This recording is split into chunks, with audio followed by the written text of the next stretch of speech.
Hi, I'm Devin Hayes. And I'm Amanda Joyce. Today's topic is what is a fractional CMO, and here's why you should care. With their proven method, a fractional CMO can help you grow your business by 2 to 3x. Welcome to Trade Secrets, where we demystify digital marketing to help contractors get the most bang for their marketing bucks. This is for you if you're a contractor looking for actionable marketing insights.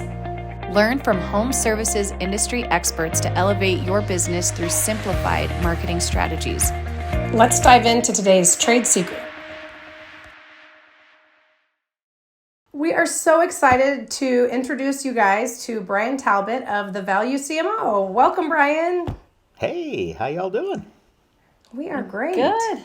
Awesome. Thank you so much for joining us. It's my pleasure. Thanks so much for having me on. I love doing podcasts, and honestly, I love sharing information. I at one point in my life was a teacher, and it is the most fun thing I've ever done. And I think that's what I really enjoy the most out of life these days is being able to help inform and educate and see people grow. So that's a blast.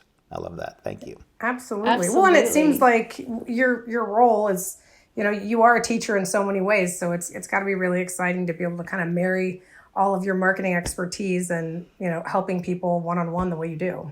Yeah, I took the fun and value of being a teacher and figured out how to actually make some money at it as opposed to living on a teacher's salary. So, yeah, you really did. You really did. So let's get started here. I would love, so for our listeners, I don't know if this is a really common phrase. I think people know your role, but maybe they've never heard the phrase fractional CMO before. Can we just have you first kind of describe what exactly a fractional CMO is? Yeah, absolutely. So a fractional CMO is quite honestly being able to have access to a chief marketing officer for a fraction of the time. And then the result is at a fraction of the cost. Companies oftentimes, especially in those early stages when they're startups or they're growing, and trying to get up past that 20, 30, 40 million mark, they struggle because they don't have the money to hire a vice president of marketing or a chief marketing officer. But they really need that expertise, right? The three things that I always tell people I like to provide is leadership, accountability, and expertise. Most people think they're just hiring the expertise, but the leadership, especially on a small team, is really critical, right? And part of that is leadership in my field in marketing, because most people who start a business, they didn't start a business to become a marketer. Right. So they need that expertise and they need someone who understands. So when someone says, well, what's your CPCs? Okay, I don't know. Tell me what that is. Right. But if you can bring in a fractional CMO, that's a person who's been there, done that, has all the experience and can really help you through all the things that you're not supposed to know as a business owner, right? That's not why you got into business. And so a fractional CMO is that leader who can hold you and your team and your company accountable and then provide the expertise to be able to help inform and train and grow your people. I always like to say that the most important thing of any engagement is that I eventually work myself out of a job. It's a good thing. It's a good thing. Yeah, because if you're doing your job and teaching them how to set goals and not just, throw water on a fire, wherever that fire might be, you're teaching them how to actually have a plan and not just see a shiny new marketing idea or software or a tool and just jump on it. You actually walk them through how to choose. That's one of the biggest things, right? Because you can hire freelancers to do very specific things. Like if you need a graphic designer, hire a graphic designer, right? Yeah. But if you really need someone who can help craft the strategy and improve the branding and the messaging and really lead and guide your marketing overall. That's what a fractional CMO is for. And a fractional CMO is an important part of your business, not only because they can do those things, but also because as a smaller business, an SMB, a small mid-sized business, you're probably not having an entire staff inside, so you're counting on people like you guys, right? And one of the nice parts about a fractional CMO is if the fractional CMO is worth their salt, they speak digital media. And they can be the go-between so that the business owner doesn't have to go, what does all that mean? How do I know if I'm getting a good deal? What does that look like? What is it supposed to look like, right? And those are the types of things that a fractional CMO is all about.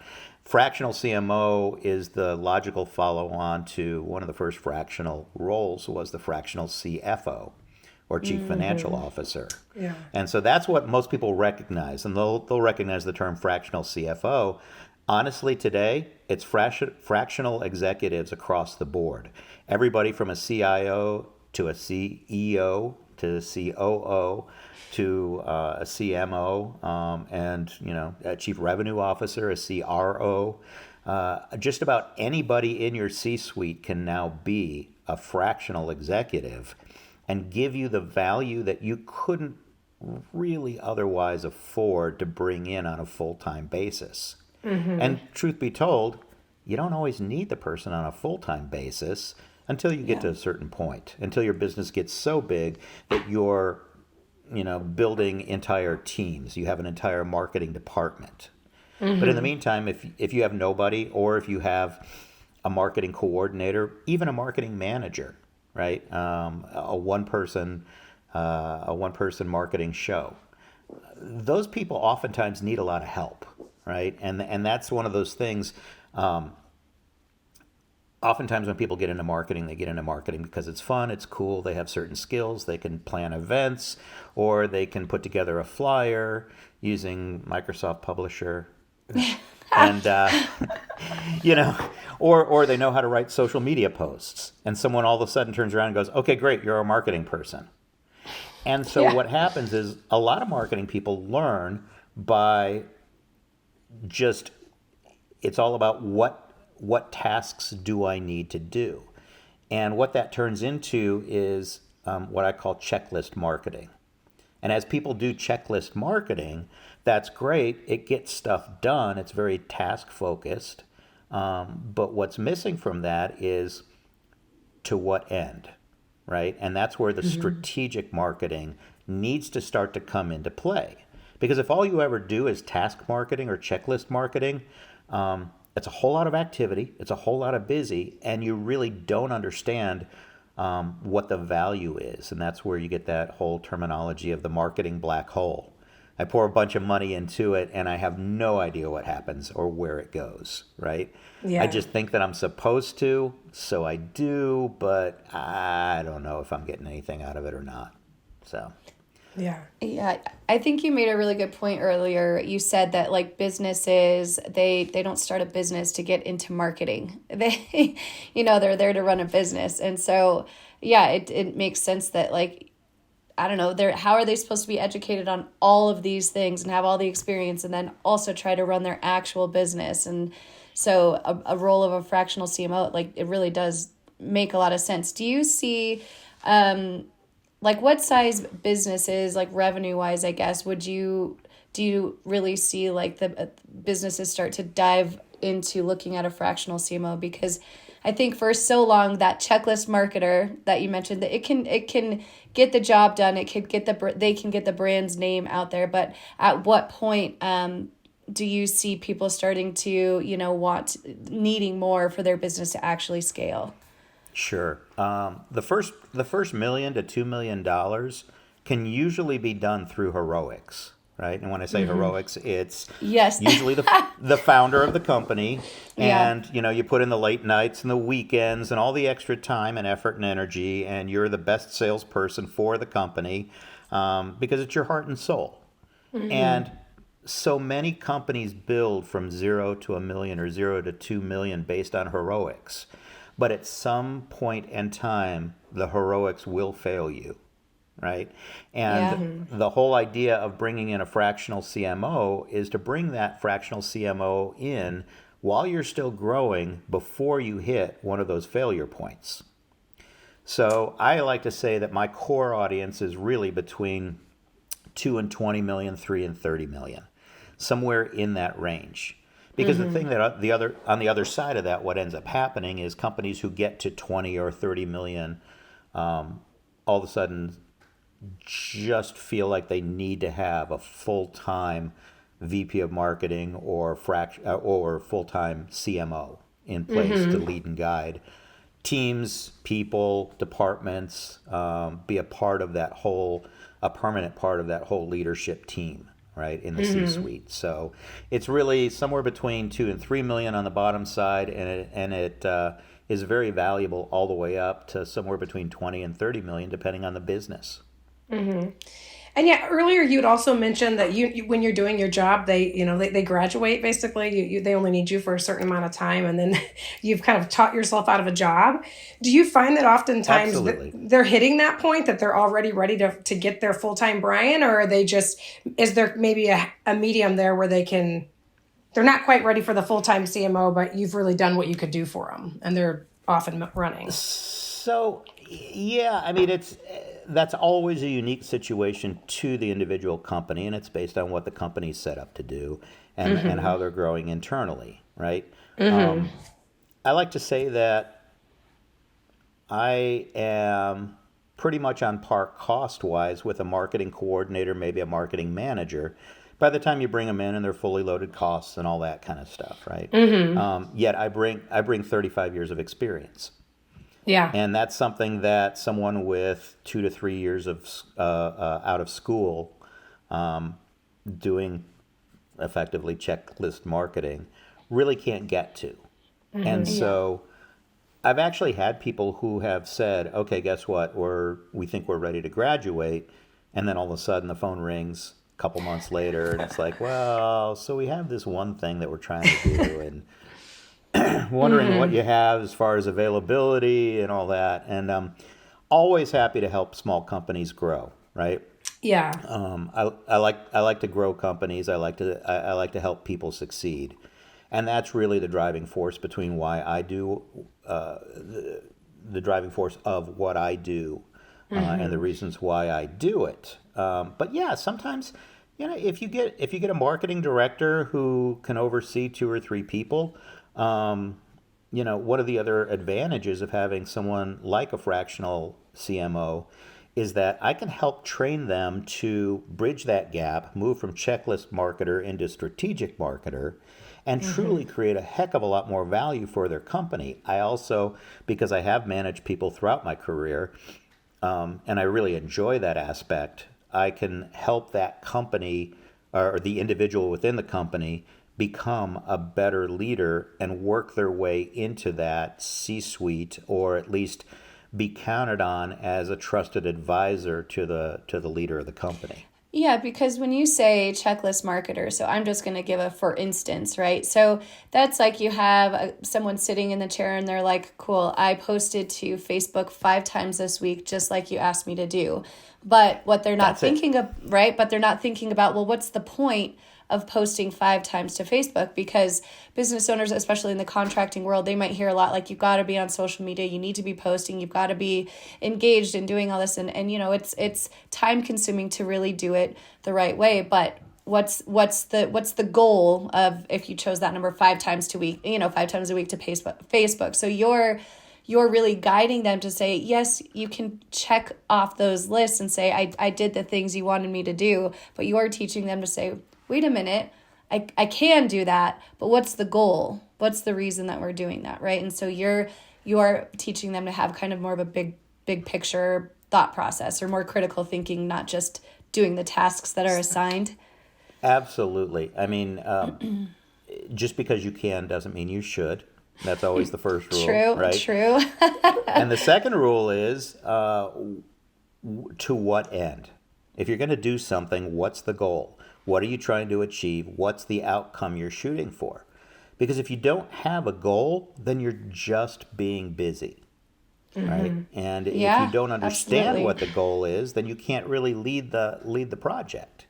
You can do tasks that someone else tells you to do, but the worst thing in the world is if somebody goes ahead and joins a company, and they're all excited and they're ready to hit the checklist, and they turn around and go to the leader of the company, and they say, "Okay, so what do you want me to do?" Well, that's that's kind of the problem, right? If the leader of the company knew what to do and had the whole plan all laid out, then they probably, they certainly would be able to do a lot of that themselves or with their internal resources. So I always start out engagements by understanding the background and the goals of the company, and then I create a strategic roadmap. And what is that? Sorry, I want to hear all this. I didn't mean to cut you off, but really that is like one of our questions. Like, I mean, what can someone expect? Like the process, it sounds like, I know you're going to talk us through that right now, but how long it takes, and say they wanted to hire you tomorrow, like what does that look like for, a contractor who's hiring you? Yeah, sure. So, every fractional CMO is slightly different. They handle things in their own ways. What I figured out a long, long time ago is that every time I got brought into a new company, and I usually got brought in to help either accelerate growth or do a turnaround for a company that was stuck, right? We all know those companies. I was brought into one company that grew from 0 to 100 million in under 5 years. Wow. Which was remarkable growth. Wow. And so did they just know from the very beginning, like zero, they needed a fractional CMO? Were they just marketing minded? They got stuck. They got absolutely stuck. And so the CEO of the company brought me in to help them get unstuck. Well, the first thing I did is I spent the first 30 days kind of evaluating and determining and asking people, so what is it that you do? Right, and figured out all that stuff out. And then I spent the next 60 days after that putting together the plan. And the plan had a lot to do with creating and drafting their brand and their messaging that resonated with their audiences. And then the other part of the plan was, okay, now that we understand the branding and the stories that we're going to tell, now we have to understand the strategy and the channels that we're going to use and how we're going to communicate those. And so I figured out pretty short time that there's a whole yin and yang thing, right, between the strategy and the storytelling, and you have to have those two things, those two pieces, and they have to be in sync. And if you can get that in sync in the first 90 days, then you're really setting the stage and setting the platform for being able to have long-term success. And one of the things that I did that was kind of unique is I created something called the strategic roadmap. And it's my own version of project planning, effectively, right? But project planning around specifically marketing. And so by putting that together, I'm able to help build a scalable and repeatable model that companies can use even after I'm gone to be able to go ahead and build out their marketing and do their annual planning. One of the interesting things too in putting all that together was the fact that it's not just about marketing goals and marketing activities. It also includes revenue goals and operational goals. Because let's face it, we all play by the scorecard of revenue, right? Yeah. Those with the most win the game. So, so the revenue growth is one side of it. If you substantially change your revenue numbers, then you're going to need the marketing to be able to help you get there. If you're using marketing and you're growing your revenues, the third leg of the stool is operations, and your operations are going to change pretty dramatically as well. So you're going to have to figure out what are your hiring triggers, how do you hire, how do you make sure you have standard operating procedures, onboarding procedures, what about product roadmaps and growing and expansion and all those fun things that accompany growth, revenue growth. So that's all part of your strategic roadmap. You include all of that in there, not just like the I do marketing piece of it. Jeez, could talk about going above and beyond. I actually do, and only once did I have someone look at me and go, "None of the rest of that is your business. We just want you to do marketing." And I said, assume that gosh. relationship didn't work out. I don't think this is a good fit, but let me find someone else who would probably be a better fit for Let you. me go find you a checklist marketer. Yeah, and that's exactly it, right? Yeah. It's a holistic approach to business. And so it does go well beyond marketing because everything affects everything else in a business that's running well and growing. So, Yeah. And it's even interesting even when we do that. Sorry, I was gonna say go we were ahead. just at a conference last week, and there was a lot of conversation around how to get sales and marketing to talk to each other, and how critical it is. And a lot of these companies are just at that growing point where they're like, one's not talking to the other, and it's such I mean, if you can help bridge that gap alone and really help them think and work together like that, the reverberations even after you're gone will more than pay for themselves. Absolutely. And that's one of the biggest issues that people have when they hire too early in the process, right? Premature hiring. Interesting. When you bring in all your executives, right? A company starts up and sometimes the business leader decides that they need to surround themselves with a big, strong team of executive leadership. First of all, it becomes very top heavy. Second of all, everybody starts to look to create their own fiefdoms, right? And that's when you start to get the divisions between sales and marketing. Honestly, the companies where I've been most successful have been those where it is a seamless integration between sales, marketing, and operations. As far as the leaders are all on the same page and the people work together to be able to work towards the same goals. So that's how you can help avoid some of that. Yeah, that's true. Because there is, I mean, I think marketing touches really all aspects of the business. Like if it's something that's happening in operations or something that's happening in production, or if it, there's always pieces of that can be used in your marketing. I think one of the questions we did get at the summit, and we had talked about this, was they're like, well, when does a marketing lead, when does it become like a sales lead? Like what's that handoff, And I think we've talked about this, how marketing, we get the lead in the door, but then it gets handed off to sales because your marketer doesn't get on the phone with that customer. But if there's like a disconnect, like in the quality of the leads, and the sales team is hating the leads they're getting, but they're not communicating that to their marketers, like that, how would the marketer know that I need to get more qualified leads and maybe this channel isn't the best channel, Yeah, I like to look at marketing as an all skate. Where everyone's welcome and everyone is actually recommended to participate in it. I think sales is also an all skate, right? Not everybody sells in the same way, but everyone in the company should know enough to be able to identify if they hear about someone who needs help with a problem. Because ultimately that's what we're trying to do, is we're trying to help solve people's problems. Right. Yeah. So if we understand what those triggers are and how to see if somebody's having a problem, then it becomes much easier, right?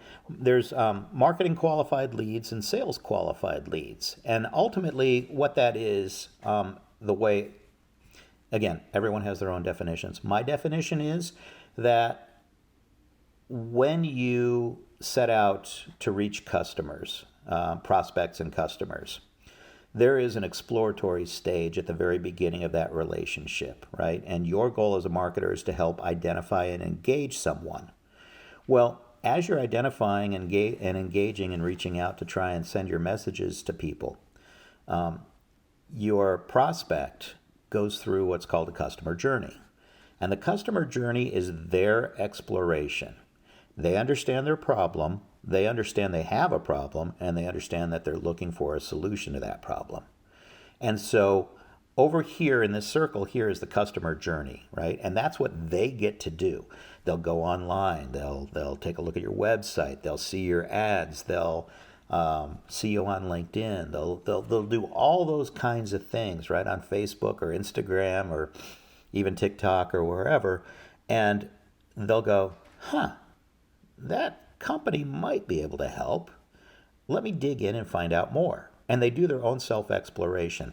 They'll continue doing that, right? And that's when, as a marketer, you start to raise your hand a little bit and you say, hey, would you like some more information about that, right? And the more you can get them from the, I've identified you as a potential solution, to I'm going to engage with you as a potential solution to find out if you guys really can solve my problem, that's when they start to move into the sales process, right? And as they move from the customer journey over here into the sales process, what they're doing is they're moving from the customer journey to what we call the buyer's journey, right? And the buyer's journey is, okay, we've kind of identified that you have a certain issue. We think we can solve it for you.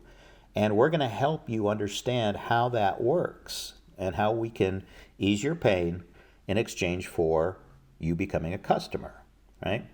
And the nice part about the buyer's journey is the buyer's journey follows the sales cycle, and the buyer's journey is something that the business can control.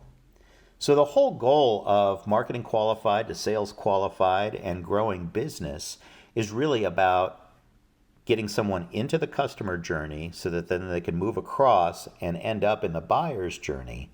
And eventually in the buyer's journey, they'll go ahead and become a customer. And so that's kind of how I like to segment what's a marketing qualified lead, what's a sales qualified lead. Is the prospect in the buyer's journey, or are they in the customer journey, really? And so that's kind of, if you had to put how do you separate those, I found that's a easy enough to understand way to do it, right? And the nice part about that is that also makes that handoff between sales and marketing much better, right? As opposed to, well, I found them, I'm throwing them over the fence, and it's up to you. There's still a lot of integration that goes on as you're moving someone across, and that's the important part of all of that. So one of the other things that we've kind of gone back and forth on, even just chatting between Devin and myself, is, how a business owner, if they're kind of in that sweet spot we talked about where they're ready to grow, they're maybe 3 million. Mm-hmm. How do they to themselves justify the cost of a CMO? Because obviously it doesn't really come down to hourly, how do you coach people through how they can rationalize that in their long-term business plan? Absolutely. So really it's a question of what is it that you're trying to achieve, right? What is it that you're trying to achieve, and do you already have all the people, processes, and tools in place to be able to do that? Because if you do, God bless you, keep at it. It's a grind, work at it, and you'll get there, right? But the reality is most people don't have it all together and all in place. And so if that's the case, if they don't have it all together and all in place, then they do need help, right? And that's where bringing in someone who is experienced and someone who has coached and mentored and has a track record of success and a proven ability to help people grow their businesses makes a whole heck of a lot of sense. So that's really what we do, right? It's about outcomes and not outputs, because too often people go, well, I need you to go ahead and pull this event together, or I need you to go ahead and, do social media or whatever. Those are all outputs. And while those are fine, those are a means to an end. We're actually starting with the endpoints. What are your outcomes? What outcomes are you looking for? And if the outcomes are big enough and you don't have the internal resources capable to do it right now, then maybe a fractional executive is the perfect solution. As long as you're not trying to micromanage and you don't expect to, see them for 40 hours a week or more, take a look at what you're getting, right? And you're getting all that leadership, all that experience, all that expertise, all that accountability, because a good fractional CMO will turn around and hold people within the organization accountable for certain aspects as well.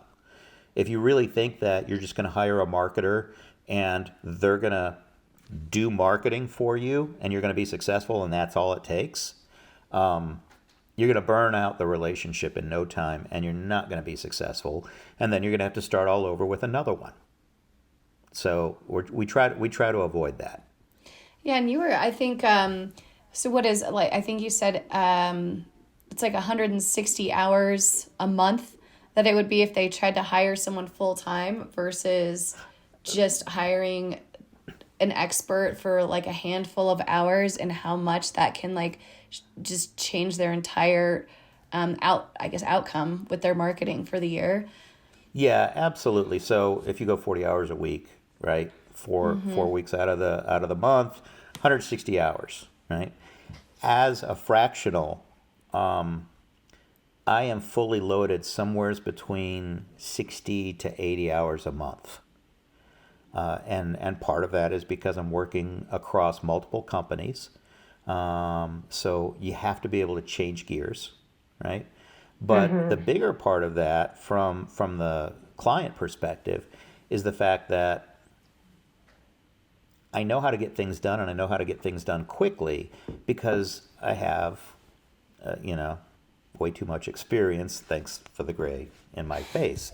But that's the difference, right? I don't need to put 160 hours in a month to make a difference. Honestly, if I put in somewhere between 10 hours and 25 hours in a month, that can really help change and grow a business substantially. So my track record personally is that I tend to double or triple growth with the companies that I work with in a period of 2 years or less. So.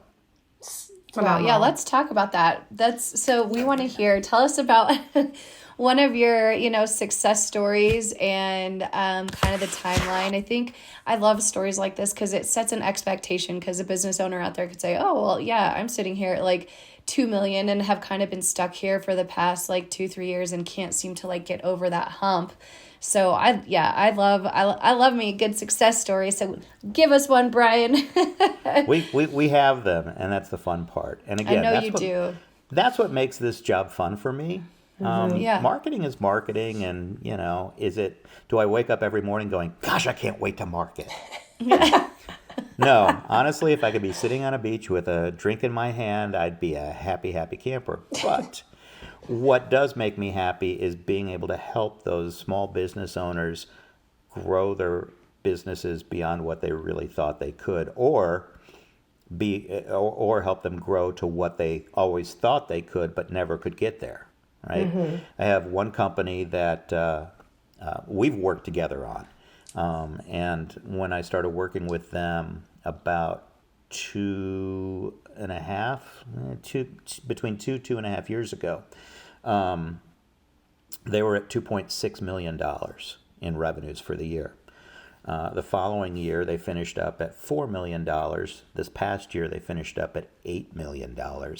Their new goal is $12 million with a stretch to 16. Oh, it's so incredible. Yeah, and didn't you say that compared to, was it like 11 years prior, they hadn't seen, any... The company had been in business for 10 years and had only gotten to $2.6 million. And so in the last 2.5 years of working with them, we've helped that exponential growth, which is amazing. Have another company that I work with that same kind of thing, right? I came on, they were at 6.75 million for their goal. The following year they did $10 million, and their goal for this year is $15 million. So that's pretty good growth. That will either help secure your business or attract eyeballs if your goal is to eventually sell it and sit on the beach with a cocktail in your hand. So. You definitely get a gold star, a couple of gold stars for those ones. That's some awesome growth. And that's the fun kind of growth that I like doing. And it's not even just on a small scale. That one company I told you about that I came in at 100 million, within 4 years we were at 186 million. And the other thing that was Wow. really important about that is that when we came in the door, 85% of their business was sitting in the hands of one client. Oh, And so they wow. were really at risk. And by the time I left, 4 years later, that client had decreased to under 50% of their overall revenues. Wow. So Amazing. Just we had diversifying them, like, 86% year-over-year renewal rates, and adding a ridiculous amount of new clients and all that kind of stuff to make up for all of it. So, but that was part of their goals, right? Every company is different. Every company gets their strategic plan set up based on what they're trying to achieve, what their goals are. And the goals can shift and change over time, right? But ideally, that's what makes this so much fun. Is every client is different. I love those clients who go, "Well, you've been in marketing a long time. Can't you just tell me what's going to work?" I'm like, dude, if I could tell you what was going to work, I yeah. wouldn't be doing this anymore. You'd be on Right? that beach I would be on the beach, cocktail in hand. Yeah. Instead, I have a cup that says consulting. Yeah, my coffee cup. I mean, and So what you were anyway, saying, that's yeah, and what you were saying earlier about teaching, and it's what you've always loved. Like, I mean, that's to get to teach someone inside their business and not just talk about it, like pie in the sky, to actually be hands on the ground and help them go from here to there. I mean, talk about rewarding. It's amazing. it really is. All the teaching doesn't necessarily happen in a classroom, and that's the fun stuff. However, keep me away from whiteboards because I actually bring my own colored markers. So. Are they scented? No, I wish they were. Those are not the erasable kind, unfortunately. So. True. That's right. Okay, so we always like to end an episode with some some key takeaways. So this has been such a good conversation. I think there's so much value in really understanding how a fractional CMO can change somebody's business. And also just teaching us all kind of the difference between a checklist marketer and then an actual how a CMO should be thinking within your business and goal setting. If you had to think of I don't know, 3 takeaways, what would your 3 takeaways be? No pressure. I did write down as one of them that I really liked, the fractional CMO process is the first 30 to 60 days you interview somebody. And so a business, or not somebody, you interview everybody in the company and understand their roles. And then the second part of that process is you kind of laying out okay, this is who your brand is, and this is the plan moving forward. And then the third part is, laying out the strategy and then the different channels that you're going to kind of target with your marketing. So I did get that process down succinctly. So that was one. It's so basic and easy, right? It starts with where are you today, and then figure out where it is that you want to go, and then figure out how are you going to close the gaps in between, right?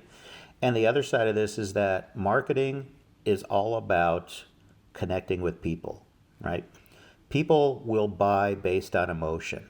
They'll justify their purchasing decisions with facts and data, but people buy based on emotion. And people relate to other people, and they relate through storytelling, right? And so that's why branding and stories and connecting with other people becomes such an essential part of success. And then once you have your branding and your stories in place, then you move to your execution, your marketing operations, and your strategy.